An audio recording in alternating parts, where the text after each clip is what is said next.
Mosasaur couldn't do any of that. So what they've done is to basically make a toothed conveyor belt to help sort of tractor the prey down its throat. You can look at mosasaur fossils, and you can look at modern analogs that have a skull that works in a broadly analogous way. But sometimes building a model tells you something you just can't find out any other way.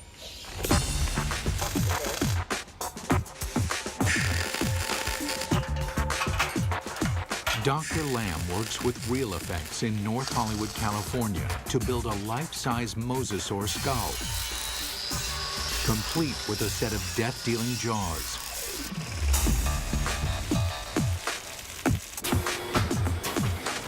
The massive steel jaws are powered by pneumatics instead of muscles and ligaments. Never thought I'd see a steel mosasaur skull, but this is very cool looking. We've got 3 pneumatics. We've got 2 operators to run it, and we've reduced it to 3 basic motions. One set of pneumatics opens and closes the jaws. One set moves it backwards and forwards. And the third set runs the pterygoids in the roof of the mouth. The pterygoids are the terminator teeth. No other ocean predator has them. A second set of teeth running down the roof of the mouth. These are a truly fiendish adaptation. They actually work independently to move the prey backwards in the throat, and also to hold it still, to pin it down as it opens its mouth for the next bite. Now we see how these jaws worked in deadly concert. The bite, the ratcheting jaw, the terminator teeth. Test 1. Find out what the mosasaur's first bite would do to any creature unlucky enough to get on the wrong end of these teeth. Mosasaurs had a really big bite. So we've got a piece of foam that would be about the same size as an 8 or 9 foot long shark, or maybe part of the neck of a long neck plesiosaur. We're going to put it sideways in this mosasaur model's mouth and just see exactly what would have happened.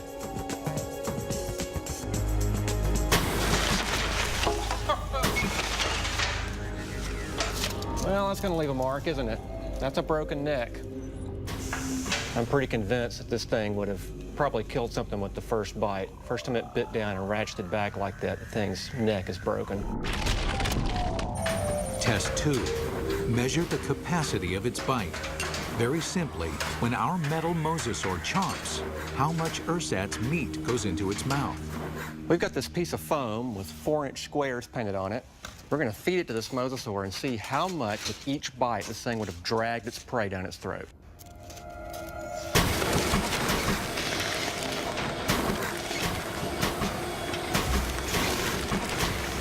In one bite, our mosasaur easily consumes 4 feet of flesh.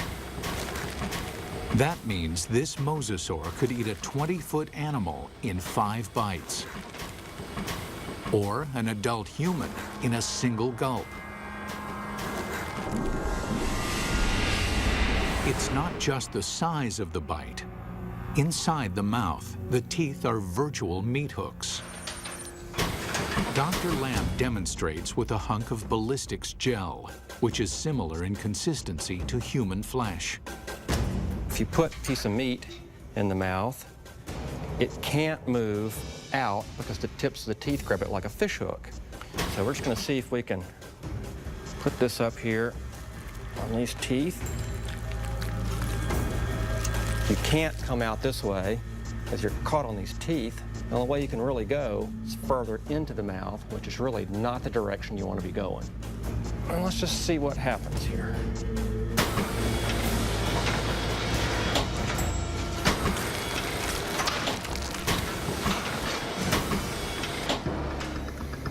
Well, I don't think there's any doubt that you wouldn't want to be a swimmer in a late Cretaceous ocean. You can actually see tooth marks where it just cut right through about 10 pounds of flesh like it was just butter. That would be nasty. The only good thing about this is that you'd probably be in shock after a bite like this. Maybe you wouldn't feel the rest of it.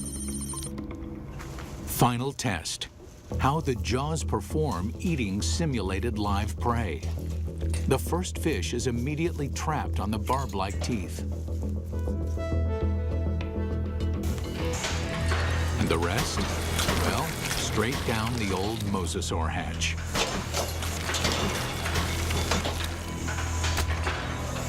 In 20 seconds, our captive mosasaur can eat 500 pounds of fish. Why? It doesn't bother to chew them.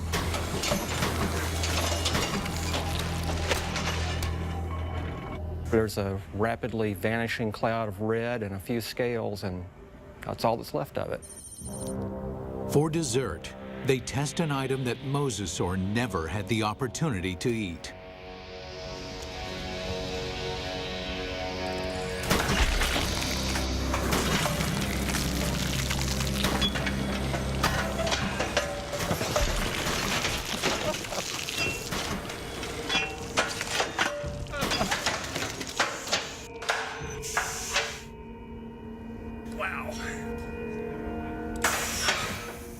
Well, I'm not sure what we learned by that, but that was quite satisfying.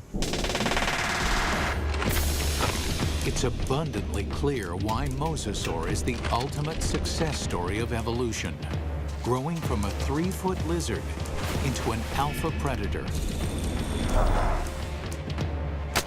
Although this megabeast drove all its enemies into extinction, fossil evidence suggests another enemy took their place. And this enemy is something the mosasaur has never seen before.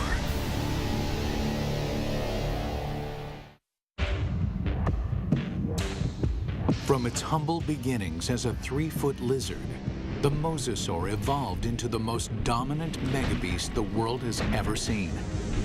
Nothing in the ocean can kill it, let alone live with it.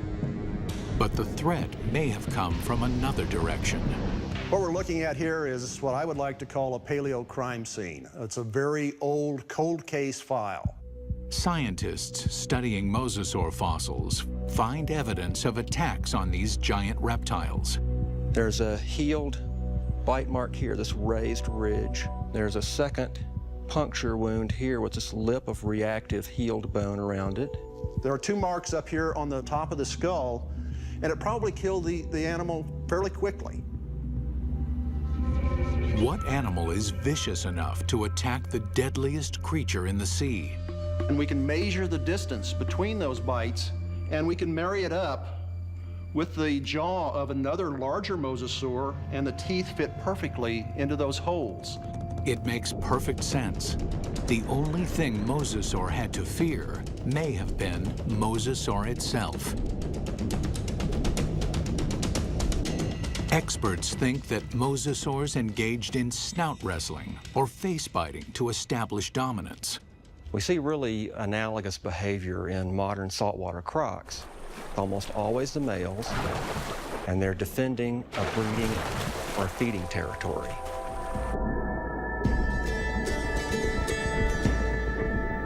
A mosasaur battle unfolds like a bizarre undersea ballet.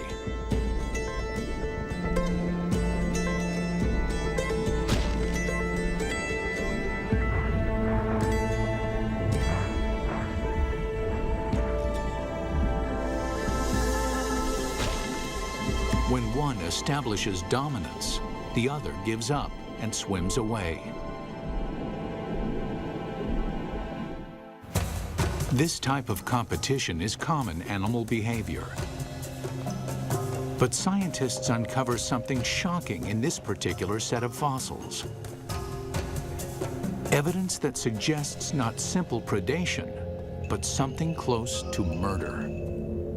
We've got the fossil evidence that shows that mosasaurs killed other mosasaurs, and they didn't eat them. I mean, it wasn't for food.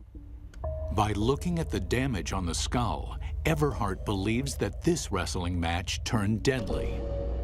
The fossil evidence shows the dominant mosasaur clamps down on his opponent's skull. And as the skull of the mosasaur rolled to the side, these teeth pulled out and left these big drag marks across the bone, very deep wounds. Not only is the skull crushed, but evidence suggests the killer then broke the victim's neck. We found the neck